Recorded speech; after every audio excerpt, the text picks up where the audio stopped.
السلام عليكم ورحمة الله وبركاته. اخواتي الغاليين، عاملين ايه؟ يا رب تكونوا بخير دايما وفي افضل صحة وفي افضل حال. وبإذن الله النهاردة معانا معكم كده فيديو سريع عن مباريات اليوم في الدوري المصري ومباريات الحسم واهم مباريات الموسم في الدوري المصري. يلا بينا كده نتكلم سريعا عن المباراتين اللي هيتلعبوا النهاردة، وهما مباراة الزمالك وإنبي.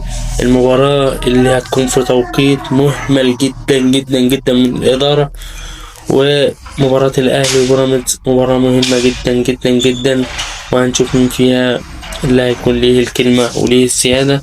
فيلا بينا، دعمونا بلايك ومتابعة وصلوا على النبي أهم حاجة. ويلا بينا كده نخش على الفيديو ونتكلم شوية. يلا بينا يلا بينا. أولا بإذن الله عندنا مباراة، هي مباراة الزمالك وإنبي. مباراة صعبة جدا جدا جدا على نادي الزمالك، لأنه في الدور الأول الزمالك بيتغلب من إنبي في مباراة برضو كانت آخر مباراة في الدور الأول، وإنبي بيفوز على الزمالك بعد مباراة كانت يعني برضو صعبة على نادي الزمالك. وإنبي برضو حاليا عنده لعيبة بصراحة تقدر تتماشى مع الأجواء وبتقدر تلعب.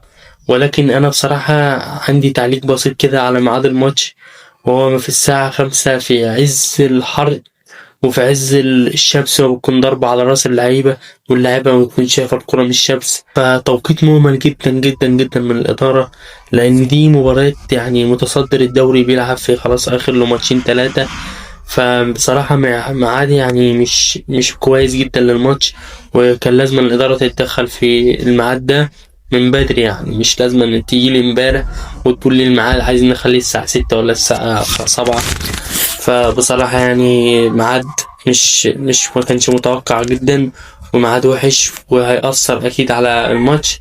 فلازم الزمالك ينزل يخلص الماتش على طول بإذن الله، وبإذن الله الفوز للزمالك. ويلا بينا كده نتكلم شوية عن مباراة الأهلي وبيراميدز. مباراة صعبة جدا جدا جدا على الفريق، لأن حاليا الفرق 5 نقط لنادي الزمالك فوق، وهما الاتنين حاليا متساويين في النقاط.